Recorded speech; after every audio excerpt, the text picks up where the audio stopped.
Alors tout de suite, j'ai envie de vous introduire dans une pratique extrêmement directe, profonde,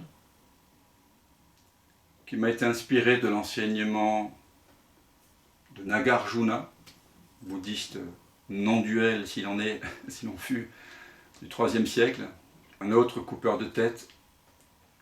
Vous voyez, ce message est absolument universel, atemporel, et il a traversé toutes les époques.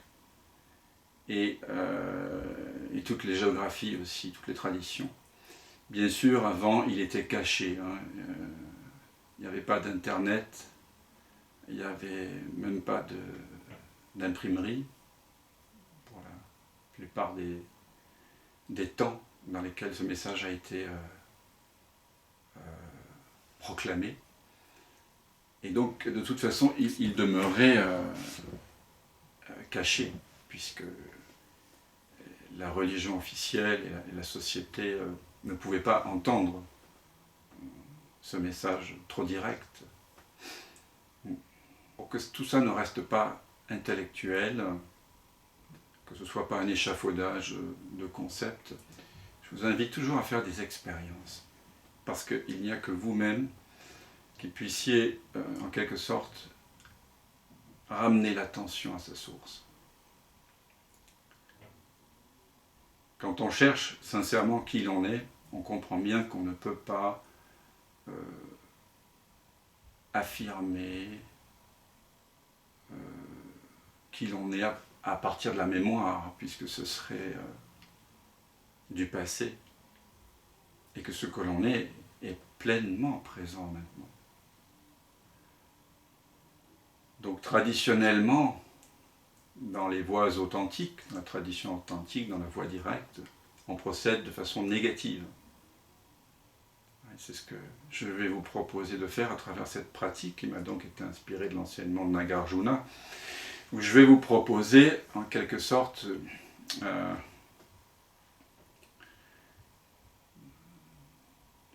de piéger le mental, de le faire taire. Ça, c'est très difficile parce que peut-être que la plupart d'entre vous êtes encore de temps en temps sous auto-hypnose.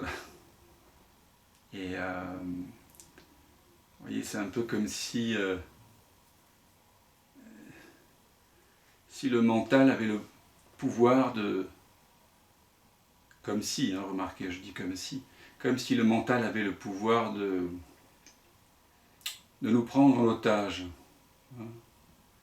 Et puis, je ne sais pas si vous connaissez le syndrome de Stockholm, quand les otages commencent à tomber en amour, avoir de la compassion pour les preneurs d'otages. Voilà.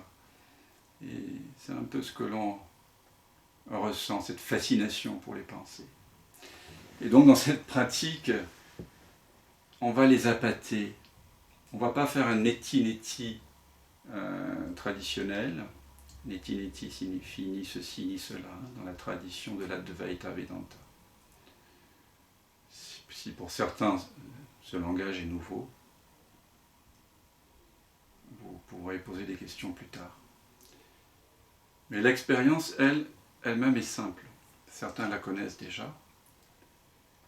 Donc je vais vous proposer, le mental fonctionne toujours par paire, par paire, grand, petit, bon, méchant, intelligent, stupide. Donc il y a toujours phénomène d'attraction et de répulsion. Besoin d'affirmer, besoin de nier. J'aime, j'aime pas. Non, voilà. Ça c'est l'ego. L'ego n'est pas une entité, c'est une dynamique de manque et qui est ressentie dans le corps sous forme de contraction. D'ailleurs, l'ego est en quelque sorte une contraction de la conscience, on pourrait dire. Alors, je vais vous proposer trois propositions finalement. Il y en a deux qui appartiennent au pôle de dualité. J'aime, j'aime pas, d'accord, pas d'accord. Et comme ça, en quelque sorte, le mental va peut-être avoir une espèce d'élan pour dire « choisir l'option A ou l'option B.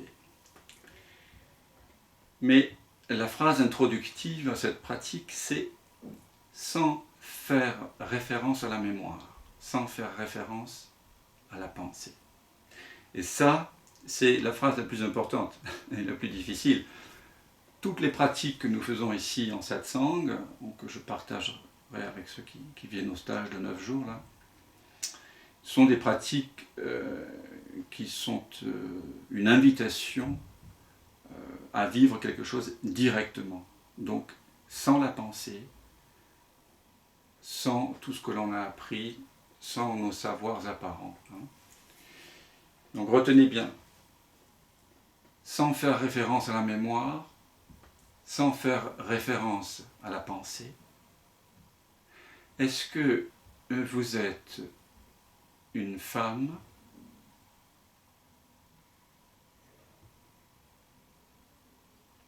ou un homme? C'est les deux pôles du mental, masculin, féminin. Ou, entre parenthèses, sans faire référence à la mémoire, ni l'un ni l'autre. Vous choisissez en silence l'option et vous demeurez avec. Sans faire référence à la mémoire, êtes-vous un homme, une femme, ou ni l'un ni l'autre?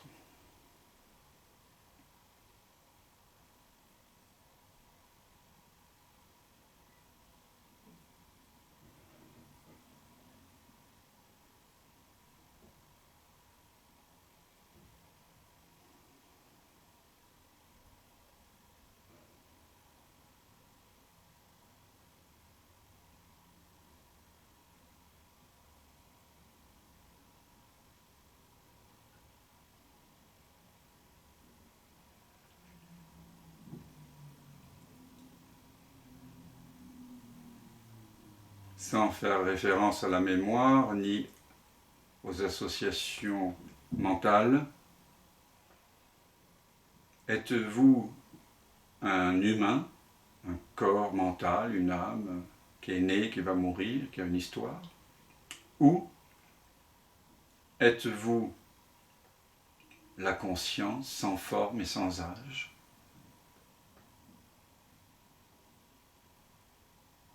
Ou, si vous ne faites pas référence à la mémoire, ni aux associations mentales, ni l'un, ni l'autre?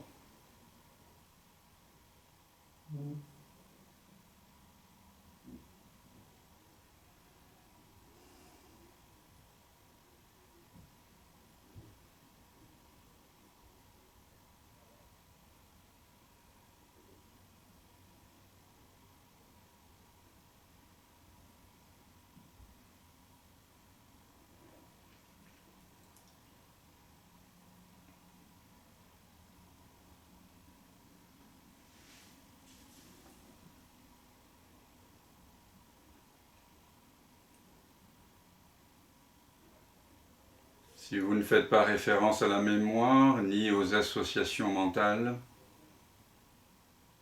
vous manque-t-il quelque chose dans l'instant?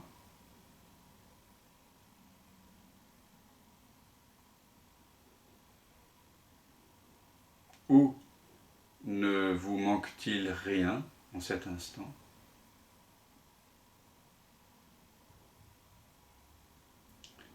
Ou, toujours sans faire référence à la mémoire ni à la pensée, ni l'un ni l'autre?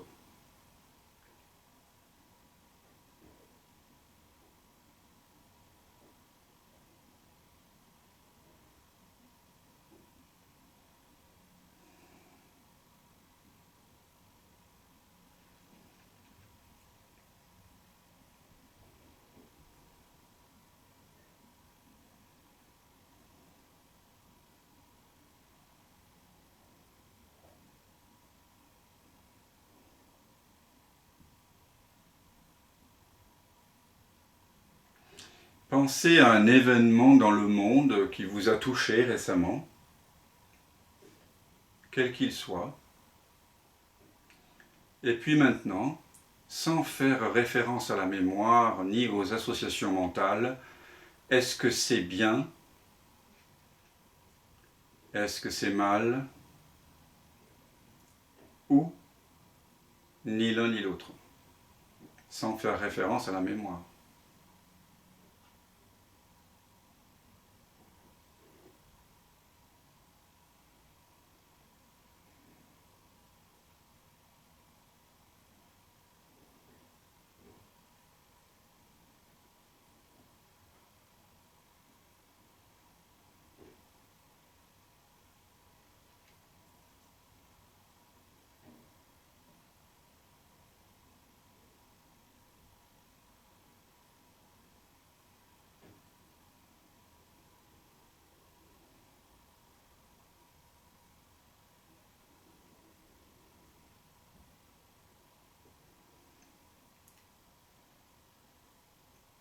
Si vous ne faites pas référence à la mémoire, ni aux associations mentales, est-ce que le temps existe? Est-ce que le temps n'a aucune existence? Ou, sans la mémoire, sans les pensées, ni l'un ni l'autre?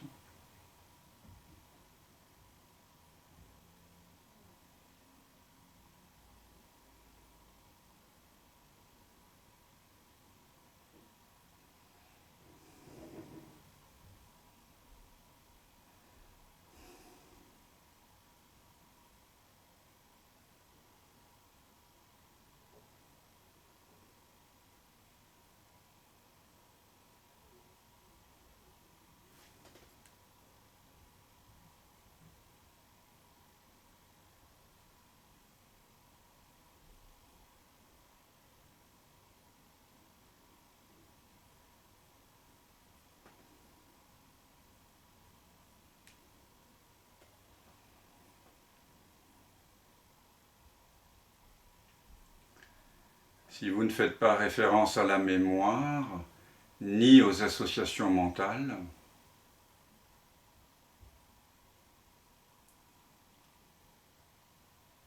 est-ce que vous êtes jeune,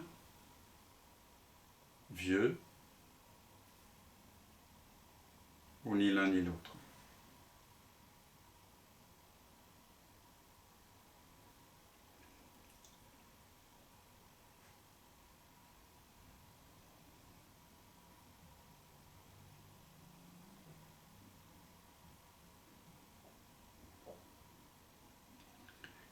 Si vous ne faites pas référence à la mémoire, est-ce que vous acceptez la trahison? Est-ce que vous ne pouvez pas accepter la trahison? Ou, sans faire référence à la mémoire, ni aux associations mentales, ni l'un ni l'autre?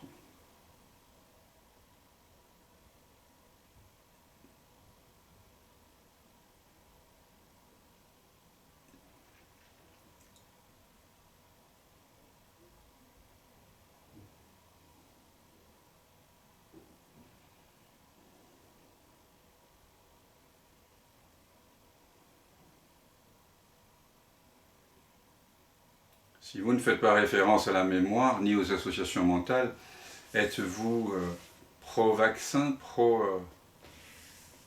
pro-politique sanitaire des pays occidentaux? Ou êtes-vous contre les vaccins ou ce vaccin ou cette politique sanitaire? Ou, sans faire référence à la mémoire, ni aux associations mentales, ni l'un ni l'autre?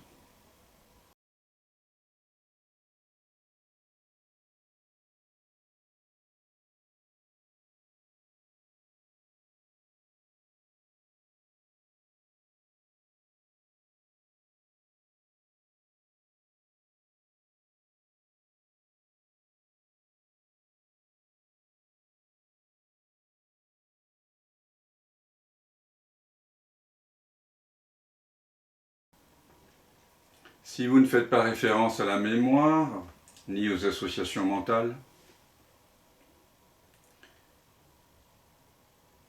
Avez-vous réalisé votre vraie nature? Ou n'avez-vous pas réalisé votre vraie nature? Ou, toujours sans faire référence à la mémoire, ni l'un ni l'autre.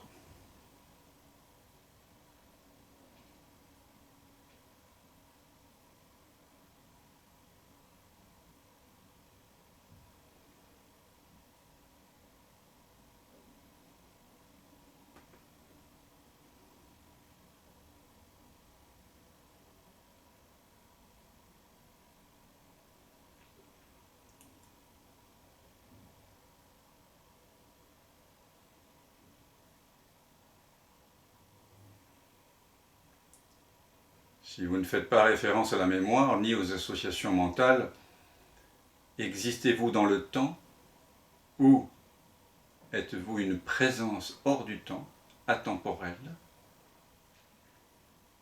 Ou, toujours sans faire référence à la mémoire ni à la pensée, ni l'un ni l'autre.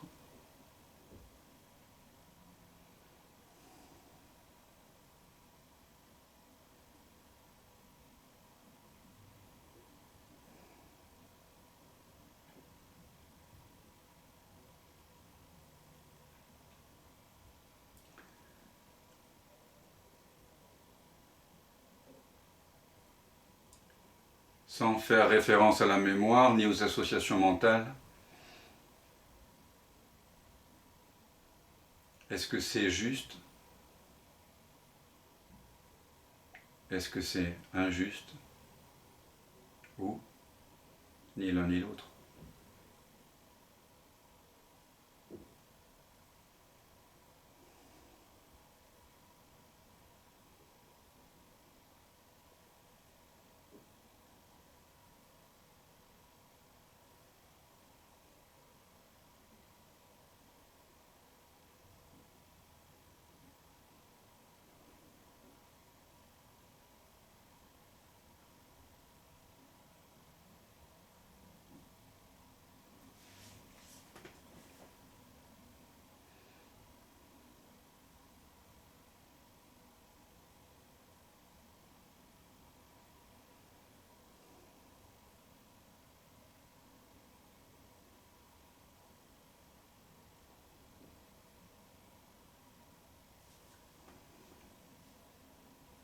Voilà, c'était une petite proposition, honnête, je pense, pour reconnaître que sans la mémoire, je suis ni l'un ni l'autre.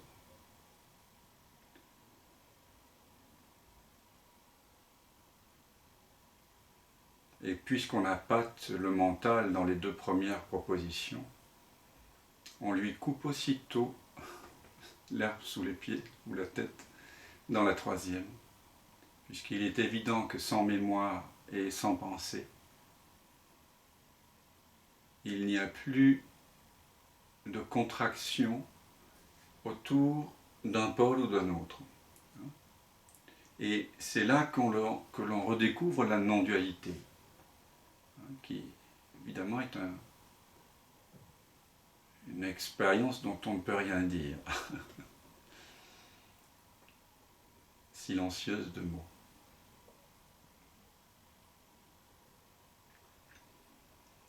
Et donc c'est de cette annihilation dont parle Halage.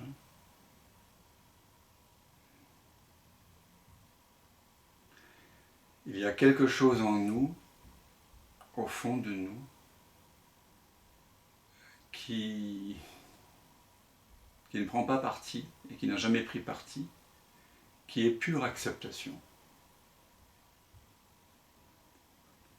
Et ce fond de nous, c'est vraiment ce que nous sommes réellement lorsque nous sommes débarrassés